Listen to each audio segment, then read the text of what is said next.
Nice.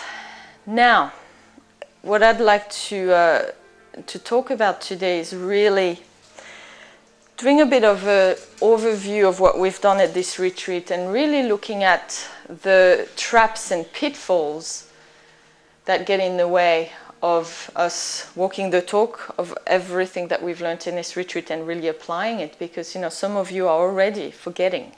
We're still in retreat and some of you are already forgetting to practice what we've been learning these last 9 days. And so, what chance do you have to hold that in the world if here still in retreat you're not able to keep practicing that? And it's going to be hard. Of course it's going to be hard. And all the processes that we do, we've done the seriousness, not taking yourself too seriously, not taking your issues too seriously, but taking love and spirit and your commitment to the higher choice very seriously, your commitment to the work seriously. We've done processes around bridging that divide between pleasure and pain, and that judgment that we have around pain, and that causes us to constantly seek pleasures and make choices out of that pleasure-seeking need of, which is really about the animal and about the ego. We've talked about identifying as spirit, as the I am, and as that being the leader of the four-body system and of the creature, and lovingly, kindly, yet firmly assisting the creature to really get trained so that it can serve you really well and it can become this clear vessel for spirit to be expressed here on the earth, so that you can anchor love, you can anchor spirit, and you can hold a wonderful spiritual presence and play your part, however that is. We have talked about the 3 different aspects of the alchemical process and how that worked with the 3 universal principles, that correct use of will, correct use of love, correct use of intelligence, with the 3 universal principles, which are gratitude, appreciation, humility, the holy encounter, source in me greets God in you, it is the same source, and the 3rd principle of the nurturance of all life, that service to all. And we have talked about deeper understanding of the bodies and the different levels of the physical, emotional, mental body, and how that works together, and how we need to center ourselves in a way that helps the spirit and the soul maintain control of the vehicle rather than let ego take over. We have talked about issues around rejection, betrayal, and abandonment, and what the keys are to dealing with those issues. And we've really talked a lot about the kind of work, time, and energy that we need to really put into our process to not only overcome our own inertia, to also overcome the inertia of the resistance outside of us, because we live in a world that's not, that's not constantly promoting and supporting human spirits to actualize themselves. That's not really what our societies are geared to support. So there's all of that. There's our own counterintention, all our fear patterns and programs. And then there's all the energy that you've put into choosing fear in the past, which creates this backlog of baggage that you haven't dealt with for decades, maybe lifetimes, probably lifetimes, many lifetimes. So the amount of energy that you need to put into choosing love, choosing the new, applying the processes to overcome the inertia of all of this, but more than that, to actually then start moving forward, gives you an idea of how much energy you need to put into this process and how seriously you need to take it and how committed you need to be. So we've talked about all of this, and all of it is just to help you really understand what's necessary if you really want to make significant ground in the process, rather than just, tiny baby steps. And tiny baby steps are great. It's better than standing still or going backwards. Yeah, it's progress. It's great. But we talked about the opportunities that are currently available with the ascension window that's open, and the shift that's happened, the new energies coming in. And we're just trying to help you to make the most of what's available right here, right now, and to stop getting sidetracked all the time by all these little dramas of things that need to be felt and need to be processed through. And that can take a while, that can take some time, but it's just, if you keep letting yourself be sidetracked, you will live to regret it. You as a spirit will just look back and go, geez, I wish I hadn't wasted so much time on this drama or this issue, or feeling sorry for myself for all these years, or this or that or the other thing. And all the processes that we run, the energies that you're held in all the time, will bring up your stuff. You know, it's that extra boost to kind of help you have all this stuff right here so you can deal with it, so you have a chance to clear all your baggage and your fear-based stuff in an accelerated way. And in the moments when we do the processes, when we talk, you guys are having that experience of that realization, like, oh wow, yeah, I really get it, I can see how it works, it's so inspiring, I'm getting new tools or a new perspective on things. I feel I can start to make a difference now. I feel I can really start to tackle my progress and be more efficient with it. But then after that comes the integration phase. You know how it works. First of all, you have the realization, then you have the phase of integration, and then you have the phase of actualization. Actualization's at the end, once you've gone through the process of clearing your stuff and steadily keep moving forward, keep choosing love, keep choosing the new, letting go of the old programs, then you start to really be different and live differently and behave differently in your life, where it becomes second nature, or actually it becomes first nature. It just becomes how you live your life and how you are. But that phase in between is always the most challenging, that phase of integration. And I think sometimes being on retreat, you forget how that amazing experience you initially have with the realization and the initial clearing when we're doing a process, you forget then that all the work we do is going to bring up all these issues. And then you have to stay on top of it. You have to keep clearing. And how you do this is by practicing and applying all the tools and the insights that we share with you during this retreat, and all the time in all the tools and resources and courses that we have. And this is your opportunity to practice. You know, you don't have to wait till you're out of the retreat or finish your meditation to then go practice out in the world. You actually have an opportunity to practice right here, right now, as stuff is coming up. And some of you are already forgetting to do that. You're getting carried away in the dramas, getting caught up in a soap opera. And of course, it's going to be a lot of stuff coming up. And you have to also be careful that you don't make what's coming up for you about necessarily what's happening right now. Because there will be some issues that are coming up for you that will be about a particular challenge that you have in your life right now.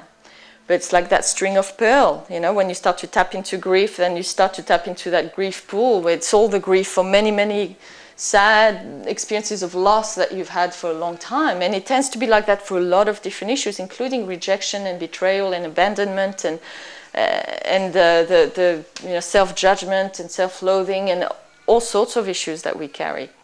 So when we run all these processes, it starts to tap you into that pool of all this backlog of issues so that you can clear it. But one of the mistakes that we make, and I know I made that one along the way at different points, and that's one that I really learned from, is that you're trying to make sense of what you're feeling within the context of what's going on in your life right now. So you're basically trying to pin your feelings on something or someone that's in your life right now, and some challenge or some issue that you have with that person or with that event in your life. And you start to make everything about that face in the mirror. And that's, you know, that's that slippery slope where you start to then get caught up in trying to fix what's outside of yourself rather than fix what's within yourself. And it doesn't mean that, you know, everyone in your life that is triggering you is necessarily in the right. But in the end, who cares who's right and wrong? Because no one and nothing can make you feel anything. If you're feeling something, that's your choice and that's your responsibility. So, you know, I know Linda talked this morning about that, making sure that you don't constantly blame the face in the mirror and make it about other people's issues and their behaviors and how they are talking and how they're being and how that's not okay, and it's disrespecting you, and it's triggering you, or it's rude, or it's selfish, or, you know, they need to deal with their ego and stuff. And that might be true, you know. I'm not saying that they might not, but first thing you do always is deal with your own triggers, because no one and nothing can make you feel anything. And if you're constantly doing that, trying to fix what's outside of yourself before you come into a clear space yourself, you're just going to waste a lot of time and create a lot of conflict that's not necessary conflict, and just create a mess which is just going to need to be cleaned up afterwards. You know, it doesn't mean that you don't set a boundary, but boundaries are not about being right and wrong. And we waste a lot of time in the process trying to be right and prove the other wrong, or be wrong and beat ourselves up about it, and then, you know, yes, you're right and I'm wrong, boo-hoo. It's not about right and wrong. It's about love. It's about choosing love. What's going to be for the highest outcome of love for myself in terms of my eternal evolution. It's not about love for the ego, so the ego gets its way and is comfortable again. But it's also what's for the highest outcome of love for the evolution of my entire sphere and everything I'm tapped into. So you just got to watch these things that we just start to get caught up in, and we start to go down that slope and waste a lot of time going round and round and round in circles. There's just a few pitfalls like this. Retreats are the time where you have a lot of realizations, but it's also the time where you start to work with the integration of it all. You need to be vigilant. You need to not let yourself just get complacent because you're in retreat and there's all the energies there, so you just rely on the processes that we run to then clear your stuff. It's your job to keep clearing all the time. And the more you practice that in retreat, the more you build momentum with that added boost of the energies, the more you build momentum, that when you come out of retreat, then you can keep building on that momentum and really make some changes in your life. You know, there's still a certain habit, and often conscious in many, of that wanting someone else to kind of do it for you, or making someone else, and sometimes it's your mentor, responsible for how you're going with your process. And, you know, of course, a mentor has a responsibility to do their best, to behave in a way that's ethical, to really do their best to assist you to grow and try the different tools and approaches that they have to assist you.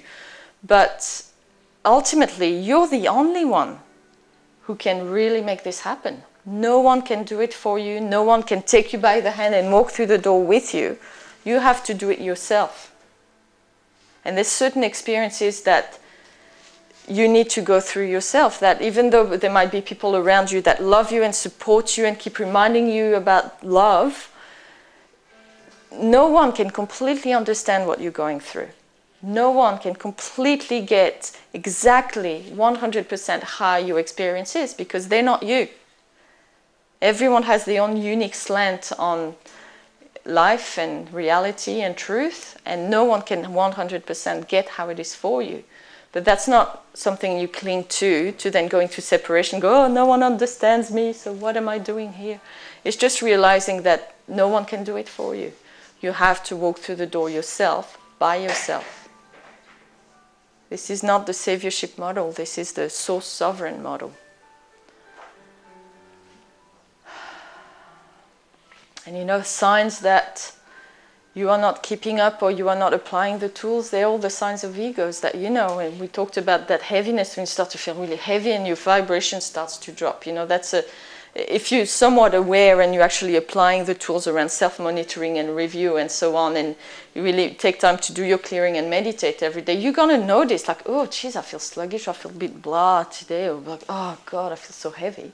You're going to notice. When the mind chatter starts going, and that mind chatter is a lot of negative talk, negative self-talk, criticism of others, attack, yak, and it's not fair, blah, blah, blah. Obvious signs that stuff is triggering, that you need to deal with right here, right now. Obviously, having reactions, being charged, you know, when you feel these feelings start to build up, no matter what it is, no matter what's happened outside of you, if you need to set a boundary, just go, just back off, I need to clear my stuff, especially in retreat, it's easy to do. You just take time. It's hard to really be clear about how best to handle a situation in a moment where you're really triggered and really charged. Because everything, even if you have a sense that, oh, I need to set a boundary, it's going to come out through these filters of charge and trigger and anger or fear or whatever it is. And it's just going to come out as attack. And it will feel like attack to anyone around you because it's being channeled through a lot of really charged up triggers.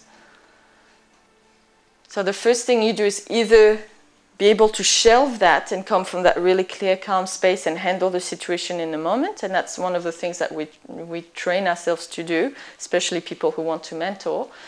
Or you just take a moment to really clear through and then come from that clearer space and deal with the situation when you are actually in a clearer, more centered, spirit-identified space. And you have to remember that these moments where you want to act out these things that you're feeling, you need to feel everything you're feeling. Feel it as it comes up in the moment. But when you start to want to act out those feelings, then acting out can be a whole range of things. There's obviously an action thing where you start to, you actually punch that person in the face because you feel angry at them, or you talk like, nah, nah, nah, nah, nah, nah. But, even projection, like that passive aggressiveness thing, that's acting out your feelings, because instead of just going like, whew, I'm angry and that's nobody else's fault, because no one and nothing can make me feel anything, I'm just going to really clear that and remember that I am not this anger. I have anger, yet I am not my anger. And just keep clearing and just, hold a loving space for yourself. And then I can then respond. But in those moments where we try not to say anything, or we try not to look at that person because we're really angry at them, and then we try to process it within ourselves, but we still either judge the fact that we're angry, so we don't really want to be okay with being angry, or we still have that whole like right and wrong, where I'm angry at them because they bloody, did that to me, or they said that, or nah, nah, nah, nah, nah. So when you're like that, you're not really owning up that your feelings have nothing to do with anyone else. They're just your stuff. And what you tend to do in those moments is, even though you're not saying anything, you're not doing anything, you're not punching anyone in the face, you're energetically projecting at them because you're still caught up in that who's right and who's wrong thing. And that, wastes a lot of time and a lot of energy. And if you do that long enough, you really start to kind of undo some of the good gains that you've made.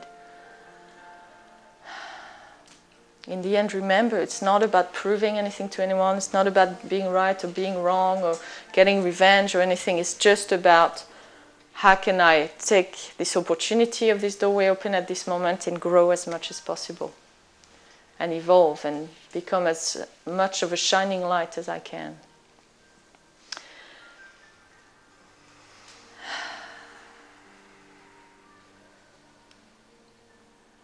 So you got to really just make sure that you are applying everything we're doing and not just waiting for the next thing to be shared or to be taught, and then not actually constantly be practicing what we've been doing and everything at that retreat before and the one before and all the courses that you've done. And it's not like it's, oh my God, how can I practice all of it? It's all the same thing. It's just different approaches and different perspectives. And yes, there's a certain range of tools, but all of them work together. It's not like it's just impossible to try to multitask doing all these things together, because they don't fit together. They blend. They dance together when you allow them to do that. It's like driving, you got to change gear and do your pedals and steer and look in your mirrors and make sure you have your belt on and so on. Well, it can seem like a lot of things to do at one go, while at the same time keeping your eyes on the road, making sure no cars run into you. But it all blends in seamlessly and becomes one process. The more you practice, the more it becomes fluent.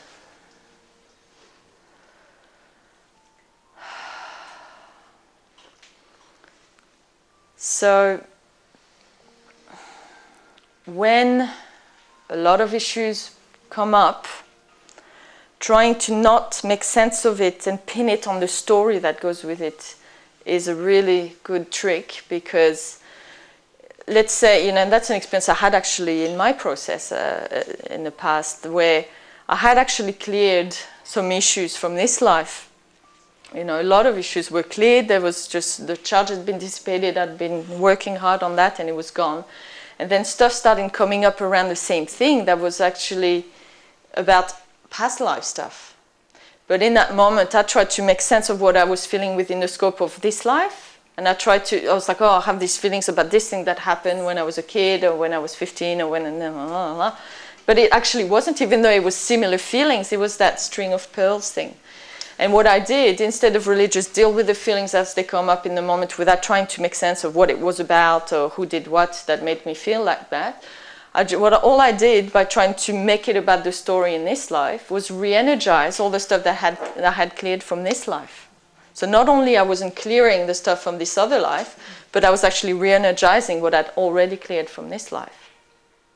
And that's, how important it is to not try to make it about the face in the mirror, because I see that done so often. Like, it's something that it took me a while to get.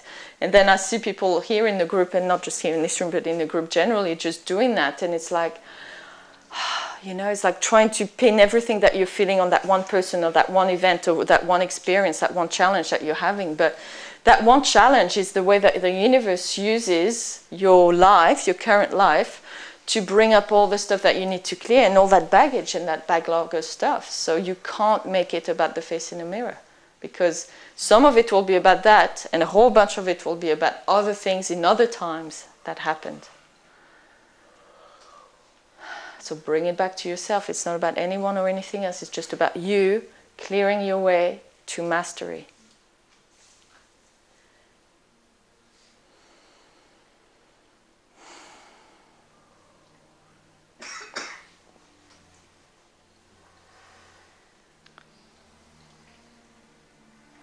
So, lots of little signs, lots of little pitfalls. We talked about the heaviness, the vibration dropping. We talked about that triggering, wanting to react, whether we do it or not, or we do it passively. We talked about that, making it about the face in the mirror. We talked about the mind going off like crazy, rather than that centered, still, spirit-identified space, which there's a real stillness when you're in that space. There's an expansion. It's like, it feels like there's a lot happening, but it's not noise. It's not chatter. It's just energy flowing. It's a sense of oneness. And there is a stillness to that. So whenever you feel, you know how it feels when you're in ego, you start to get caught up in stuff. You can start to feel like, oh, I can't do this. It's all too hard, and the pity party, all of that. That's obvious signs that you're not keeping on top of what's coming up for you. And remember what I said the other day, is like when you start to feel yourself just cave in under the weight of the emotions and the negative thoughts and all these feelings that you have coming up, you need to fire up bigger, because you just haven't kept up. So you need to put extra boost, extra energy, extra will behind your process, and extra love, beam even more love. And if you need to kind of, to some degree, forget about all this stuff for a moment, to focus in, to find that love, to boost it up, to fire it up, to really expand, to hold space for all these feelings that have been piling up, then do that. And if you need to take a moment to do that and go sit and you're at work, then go to the loo, take a loo break, and just go and do that, because that's important. So you don't want to do that while you're driving high speed on the highway, or if you really have no other way of doing that when you're driving, then pull to the side. Be safe, of course.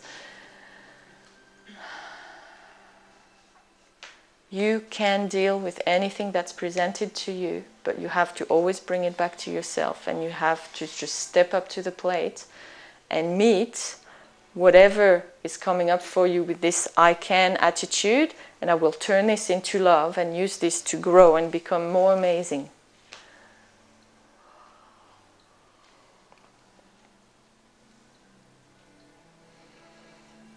And some things just take a bit of time. Some things just run really deep and they take a bit of time to surface. Just keep filling that with love, keep loving it, love will bring up the fear within you. So if you keep beaming love at it and actually allowing the love to go into these uncomfortable places, it will keep coming up. You got to watch the wanting other. When you're going through something, you'll be challenged, you have different feelings about something, someone, and you start to want to talk to someone around you so they can maybe make you feel that you're not a complete failure, or you're not a complete mess, or that's not wrong for you to feel this way. You got to watch that, because to some degree that's your ego seeking validation, that trying to pair up in weakness, that trying to find someone who's actually gonna, validate that what you're feeling is right, and it is right for you to feel whatever you're feeling, but it's not right for you to hang on to the reality that causes you to struggle with those feelings rather than be able to turn them into love. So you got to watch that need to then go find someone to talk to have that little rant, and we've all done it, so like where you have that rant with someone and you start to, oh yeah, you know that, no, and I always feel like this, and you know, men, you know, it's like women love to do that about men and men about women, you know, no, yeah, you know, my wife did that, and bloody hell, yeah, women are all like this, blah, blah, blah, blah, blah, blah, blah. And you know, it makes you feel so good. Well, it makes your ego feel so good because it's finding comfort, and it's finding something or someone that agrees with its own reality, and that basically validating that, you know, you're right in having all these feelings and it's the other person that's wrong, and so on. So you got to really watch that need to just ramble on about all your little challenges and try to actually get the other person to go into agreement about it, so then you can keep bitching and gossiping about it. So that's an obvious pitfall. You know, I'm not going to be able to come up with all the pitfalls. I'm just trying to think about some of the ones that tend to happen a lot and that I see happen a lot. Obviously, beating yourself up. You all know how that feels like. You know, when the negative talk starts to go, or you have that twisty feeling in your stomach. And it's like, oh, you idiot, oh, you idiot, oh, you idiot.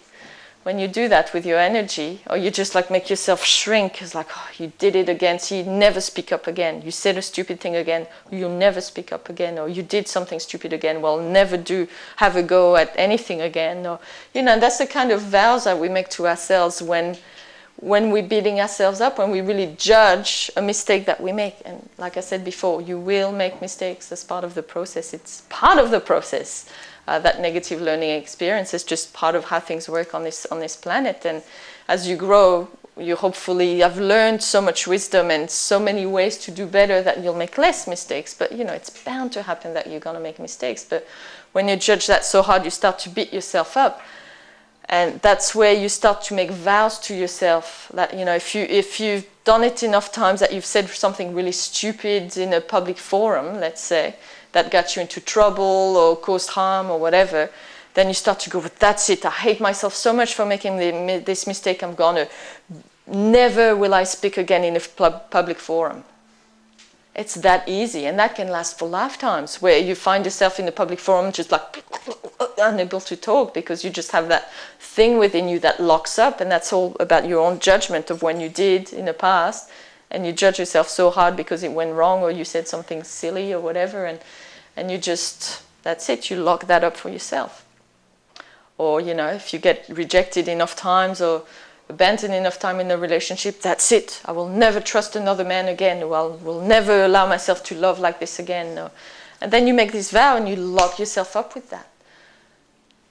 So you got to really watch that beating yourself up thing, that you don't install more locks, more things that is going to just constrict you and limit you in so many ways. And part of the process is also noticing when you have some real blocks, some things that you just can't seem to be able to do, or can't seem to really flow with really easily, and just feel into any resolutions within yourself, any vows you made to yourself to never ever do this again, or always do this from now on. That's based in judgment and in fear, and that's causing you to just get really locked up in certain areas. And you've got to undo that, because these vows, these choices were made out of fear and judgment, and out of beating yourself up, or out of giving in to oppression from outside yourself. You know, maybe you, let's say as a kid, you loved to just dance and sing all the time, and then maybe your parents, you were driving your parents crazy, and they kept going, shut up, you know, stop singing. And so you just like went, okay, fine, I'll never sing again. And that's not necessarily you want judgment, but it's like, oh my God, nobody loves me when I sing, so I'll never sing again. And so that's the kind of things as well, where you've locked that within yourself and kind of made that vow within yourself in response to fears or attacks from outside of yourself, and then you going into a response of fear about it. And it's not right or wrong, you know, maybe you needed to do that in that moment to cope, but it's all things that we need to unlock and undo within ourselves.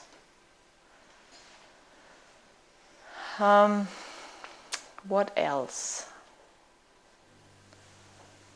Then not be able to stay present, to stay focused with the work, with the meditation, with the processes, with the listening to the CDs or doing the DVDs, when you just keep getting distracted, or you know, having lots of distraction coming into your mind all the time. That's a classic sign that, you know, there's something coming up and you're wanting to avoid it.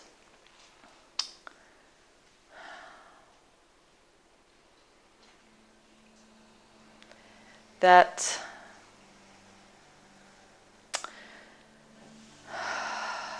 spirit is about love. It expands, it unifies, and fear, it contracts. And it's, the ego is about fear. It contracts, it limits, it creates separation. So every time you feel yourself go into separation from Michael, or from spirit, or from your own heart, or from love itself, that's a bit of a sign, that when you start to go into that nobody loves me, or nobody cares, or nobody understands me, all that stuff that creates separation, that's the person who says those things, nobody loves me, nobody understands me, nobody cares, that's the ego that says this, because spirit never feels that. Spirit is at one with everything. And spirit doesn't want to, have other egos caring about it. Spirit simply is. So whenever you have all these issues, that's just the ego wanting to be recognized, wanting to have, its own little feelings validated, wanting to have its own way, and so on. And don't judge those feelings, because it may mean that you're not being loving enough towards yourself, more than anything, But it might just be the ego trying to get you to just forget that you are connected with everything, that it's all about love, and start to go into that poor me, it's not fair, nobody loves me, nobody cares kind of reality. And then once you start buying into that, you can quickly go into a lot of separation, and it's very hard for anyone or any love to reach you when you're in that space, because anything anyone says, you're going to see it as an attack, or as a judgment, or as a criticism, because you're already just expecting everyone to be against you, because nobody cares, nobody loves me, la la la. So anything that anyone tries to do which is going to be about love, and remember, love is not about validating the little pity parties of your ego, it's about assisting you to empower yourself as a human spirit. So anything anyone says or does to try to help you from a place of love without buying into your little drama is going to be perceived as either being put down, or being insensitive, being cold, or being attacking or critical, or all of that. So you got to really watch that, because that's a classic one that happens every so often with different ones. And so, you just, in moments like this, that's where you have to hammer the disciplines, and you have to just, no matter how you feel, no matter how real it seems, no matter how you feel right and justified in what you're experiencing, you got to hammer the tools, and you got to remember that no one can do this for me.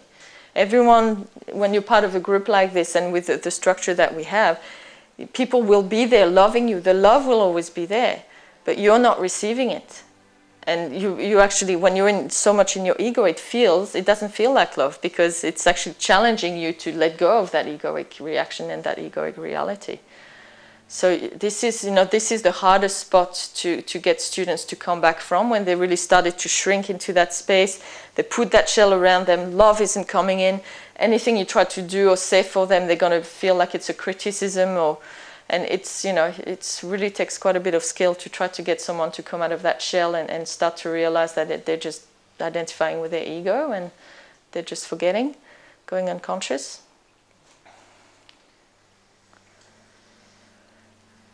No one can do it for you. We can only show you the way, encourage you to step forward, but we can't even hold your hand, really. Because, well, we can try, but if you're not willing to step forward, it's going to be like a tug of war, and it's just not the best way to do it.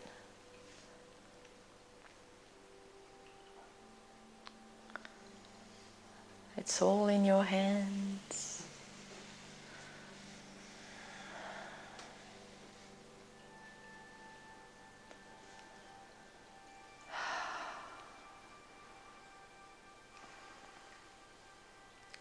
So in those moments where you want the most to shut down, to curl up on yourself, to push everyone away, these are the moments where you reach out for your mentor and say,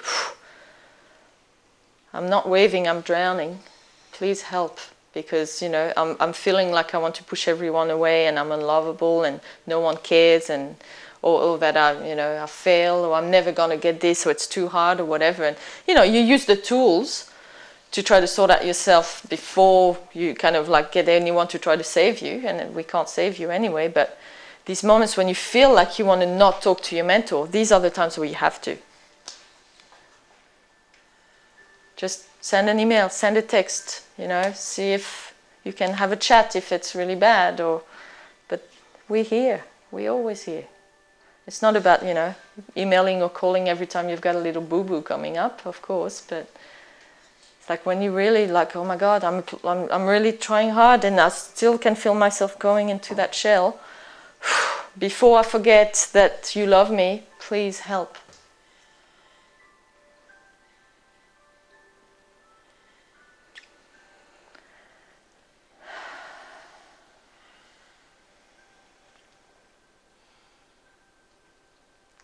And all of you will have sabotage patterns that you know, because you've been running them your whole life, sometimes for more than that. So you'll know that, oh my God, it's that same thing I've done 5 times before, I've done it again. Instead of going, you're stupid, you've done it again, how many times do you have to do it to learn? Just go, wow, okay, what's really going on here? Let me deal with that, because this is a sabotage pattern that keeps coming up over and over again. The more you judge it and beat yourself up about it, the more you'll perpetuate it. So it's like, okay, let me sort this one out once and for all. Don't judge it. I understand that I play this sabotage pattern because there's obviously something in there that needs healing, that needs clearing, that needs to have love poured back into it.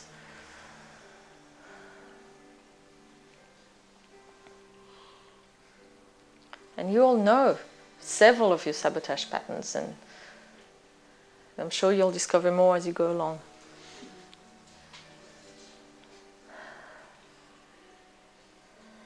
So, you know, if you know them and they've still been running it, let's say you've known them for 10 years and they're still running, what's going on?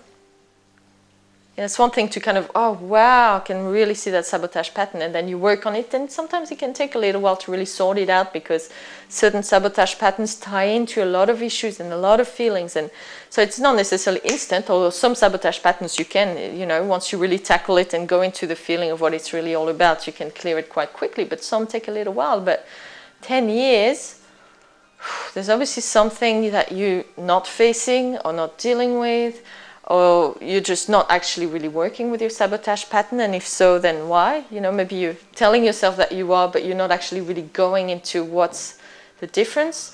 Or maybe you are clearing the issue, but then you're not retraining yourself to do it differently.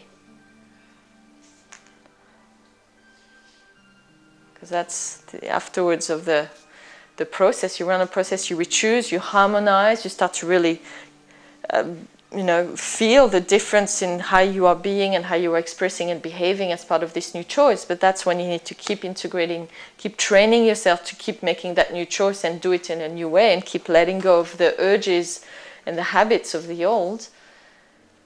And then once that comes very naturally, you don't have to work so hard at it, then you can just maintain. You still have to maintain that level, but you can, you know, kind of flow more naturally with it.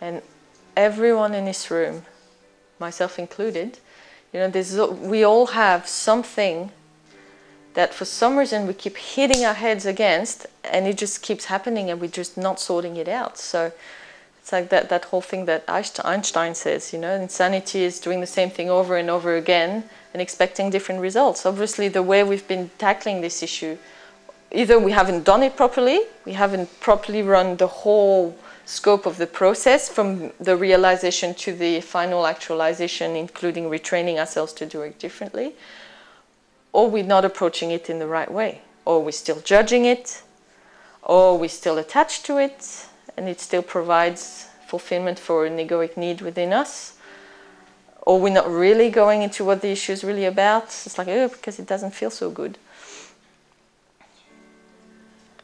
So, you know, when it's like this, I'm like, what is it that I'm doing wrong? You know, am I doing the whole process? Am I training myself? Yeah, but for some reason the charge keeps coming up and up and up.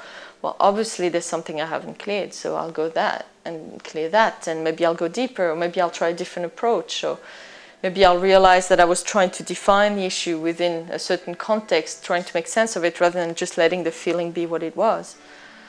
There can be various things that happen which are not how the process is set to be run and to be done.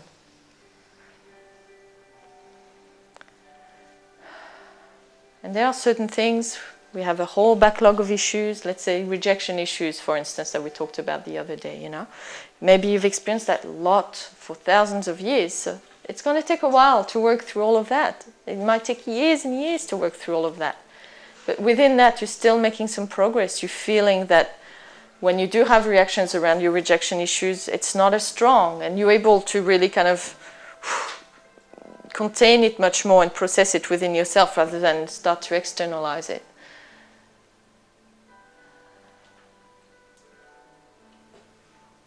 You just got to keep moving through, keep moving through. And this is where the tools that we have, the courses and the support of your mentor is invaluable, because sometimes when you start wading through this backlog of stuff and you feel like you're never going to get there, it's a bottomless pit, and you know, your mentor will go, not being so caught up in what's going on for you, and I'm not saying you should be caught up, but you know, when you're feeling all the feelings that you have to clear, sometimes it's like, oh my God, you know, I am spirit, and I know this is just the stuff I'm processing. It's not who I am. It's not the truth.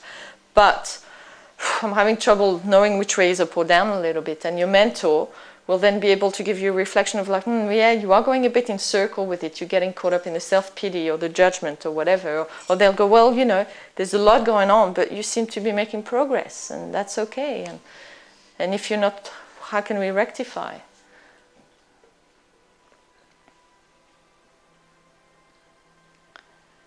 But you don't have to be perfect to really step up and to really walk through that doorway. You know, because the spirit that you are is untainted by any of your baggage. And it's just about you knowing that you are that, and being so committed and so devoted to clearing all the stuff and keep expressing love and choosing love no matter what, that you know you're ready. You know you're ready. There is no minimum requirement for having a go. You just have to choose to have a go and really do it.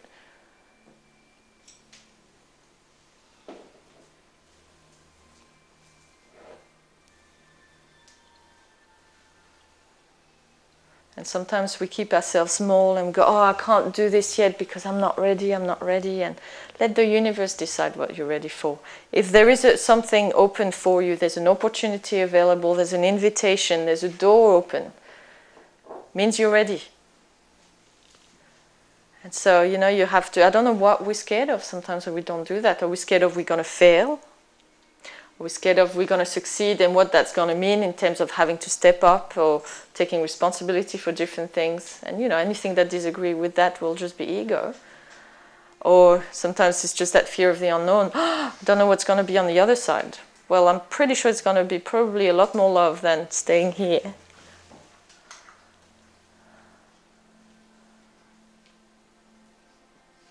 Sometimes I had that whole thing, oh, what if I go to the other side and then, everyone else on the other side is like, you weren't ready. You're not good enough to walk through the doorway. Well, that's their problem, if they're like that. Because the fact that you walk through the doorway just shows that you were ready to walk through the doorway.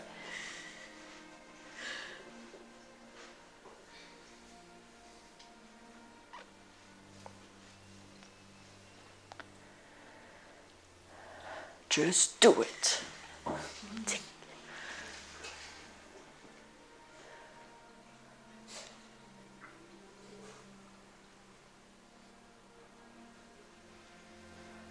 just be aware of all the sabotage, all the things that try to shut you down, these things that trigger these patterns and programs. That's all the ego is. It's just a whole pile of programs based on fear and self-preservation. Just notice when it kicks in, and just like you know, if your computer starts switching on when you don't want it to, all you do is hit the off button and delete whatever bug or virus has caused it to do things it's not supposed to do. No judgment intended. It's like, it's just a machine. That's just how it works. It's just running programs based on your past instructions. And yes, it's intense in moments, of course. Oh, well, you know, I've put energy into my rejection issues and feeling sorry for myself about that and telling myself how unworthy and unlovable I am for 5,000 years. So now I'm going to start and clear those issues. oh my God, it's so hard, it's so strong, there's so much of it there. Of course there is, but you are never presented with more than you can handle. And if you're not handling it, it's because you're not choosing to match it, when you could easily do so.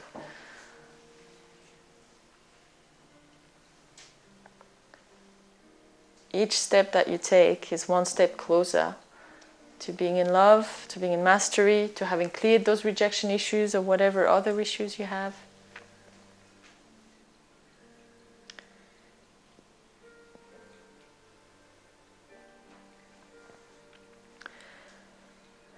Obviously, the humility element is hugely important.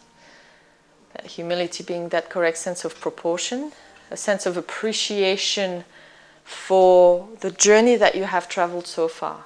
You know, and there's lots of different flavors to humility, and most of the sacred qualities are like that. You know, humility, gratitude, compassion.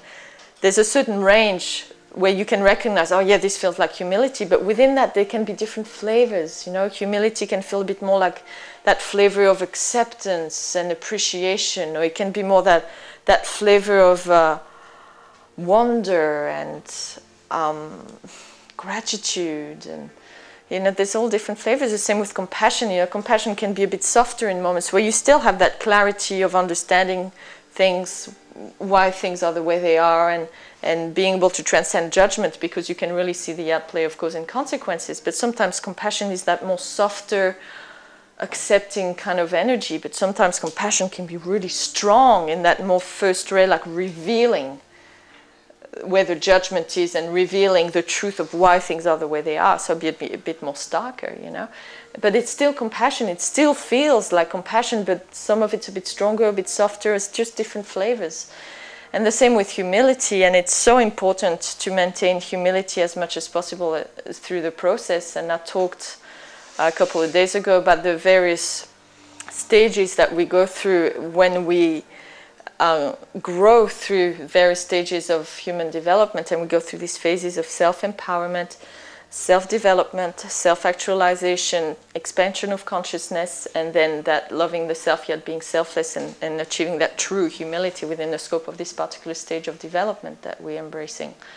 But each of these stages at the same time needs to maintain a certain amount of humility in each of them in order to be able to come together with the other phases of this process to really make that transformation and that growth happen. Because if you're not in humility, so you have that appreciation of the journey that you've gone, and really be able to see the growth that you've undergone, and really appreciate the efforts that you've put into that, and the learning that you've gained from that, the wisdom you've gained from that, and to not judge any of that journey, however that learning's happened. And at the same time, really to just really appreciate how we are but specks in a great universe, and how, you know, we can't take ourselves too seriously, because we are just one small part of a much bigger being, and how much there is still to learn and to discover and explore and grow into, and that gives that real sense of proportion of like, wow, my God, you know, I'm really valuable, I'm really worthy, I've come such a long way, I've learned so much, but at the same time I'm so small, and I'm just one tiny part of something much, much bigger, and I have so much more to learn. And there's no judgment in any of it. There's that real sense of wonder and appreciation and joy and acceptance. There's a real acceptance. And it's so important to maintain that as much as possible in all moments, because when you swing too much out of humility into the inflated ego, you start to really channel the spiritual energies that are coming in to help you grow and clear your stuff and step up. You start to channel that into the ego. So instead of feeding the spirit, these energies start feeding the ego. And the ego starts to get really, really big. But at the same time, if you go into this negative, deflated ego, let's say, where it's all about, oh, I'm not worthy, I'm not good enough, and blah, blah, blah, blah, blah, you're not actually allowing yourself to receive the spiritual energies that are coming to assist you to grow. So it's like, to some degree, maintaining that balance in every stage of the process is a bit of a key to, you know, be able to really channel and use the energies of spirit that are there to support you to grow and to reveal the gem within, to use that efficiently, and to not use that to energize your ego, but to also be able to really receive that, because you are worthy of it. If it's coming your way, you are worthy of it. If the love's there, means you're worthy of it. And the love is always there, means you're always worthy. It's that simple.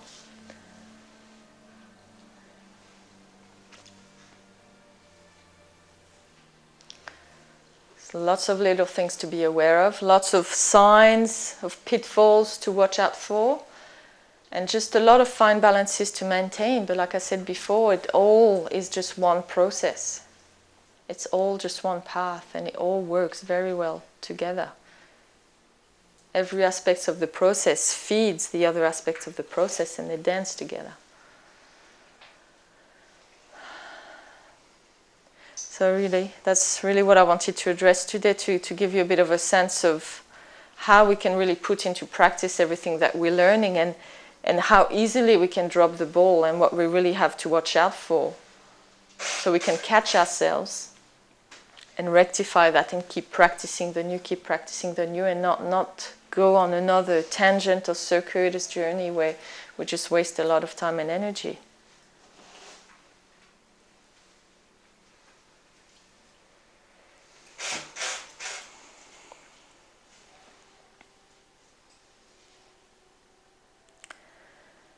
Any questions or comments?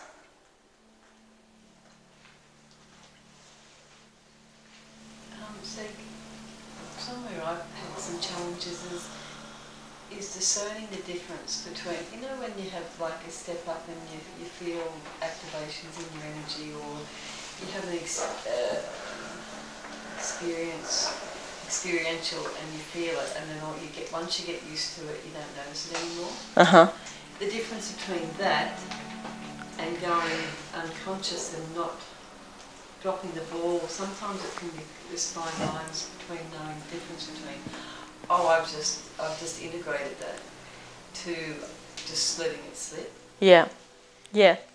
And that's we have that sometimes with people, when you have a step up and you have that aha moment and you feel so expanded and you feel so much love, so much more energy. But then, of course, your system gets used to it. So it's not so aha in all moments. It just becomes, you know, it's like you break through the surface and go, wow, the sun is out. But after you've been in there for a few days, the sun's just part of the world you live in. You know, it's just how it is. And the difference between that experience, which people sometimes translate as, oh my God, I'm losing that realization, that gain I've had, and actually losing consciousness and going down into fear. And, you know, that's where all the monitoring and the practices that we have really pay off, because it's not about the phenomena that you experience. You have to realize it's not about the aha and oh my God, I feel so much energy or so much light, or wow, my heart's beating like this and my body's feeling tingly. That's just phenomena. What really matters is, how do you feel in your beingness? You know, how centered are you compared to now? How connected do you feel compared to now? How much more love, or how are you behaving differently? How much are you being more loving towards yourself? So the phenomena is something that will never last, but how you are becoming a different person as a result of these new experiences, that's what really remains. And that's where all the tools come in to help you monitor that you are holding this standard of love and wisdom and changing your behavior and so on and so forth.